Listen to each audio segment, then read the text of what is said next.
মোটা দাগে বলা যায় 2025 সালের শেষ দিক থেকে 2026 সালের প্রথমার্ধের মধ্যে নির্বাচনের সময় নির্ধারণ করা যায়। তিনি ইলেকশন ডিসেম্বর থেকে জুনের মধ্যে করবেন এবং 30 জুনের ওই পারে যাবে না। Election should be within December or close to that. যেটা আমি প্রথমেই বলেছিলাম যে 18 মাসের মধ্যে। বিএনপির দাবি আগামী ডিসেম্বরের ভেতরে জাতীয় নির্বাচন অনুষ্ঠিত হতে হবে। আমরা কোনো সময় বেঁধে দেইনি।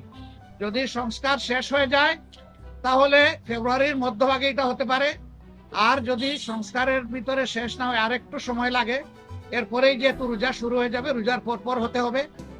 নির্বাচন আয়োজন নয়, বরং জুলাই গণহত্যা সহ বিগত আমলের অপরাধ সমূহ এবং তার বিচার এবং রাষ্ট্রের মৌলিক সংস্কারের মধ্য দিয়ে সরকারকে নির্বাচনের দিকে দিতে হবে। বিএনপি জাতীয় সংসদ নির্বাচনের সময়সীমা জুন পর্যন্ত নেওয়া নিয়ে গভীর সন্দেহ প্রকাশ করেছে।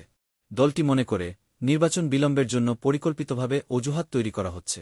তারা দাবি করেছে ডিসেম্বর মাসই নির্বাচন আয়োজনের জন্য উপযুক্ত সময়।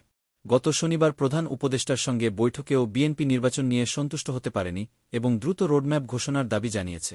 এক সংবাদ সম্মেলনে বিএনপির স্থায়ী কমিটির সদস্য খন্দকার মোশাররফ হোসেন বলেন, বিচার ও সংস্কারের প্রসঙ্গে অজুহাত তুলে নির্বাচন বিলম্বের চেষ্টা চলছে। তিনি বলেন, বিচার, সংস্কার ও নির্বাচন একসঙ্গে চলতে পারে। এর আগে দলের ভারপ্রাপ্ত চেয়ারম্যান তারেক রহমান একটি বৈঠকে নির্বাচন জুনে আয়োজনের পেছনে সরকারের দুর্বিসন্ধি রয়েছে বলে অভিযোগ করেন।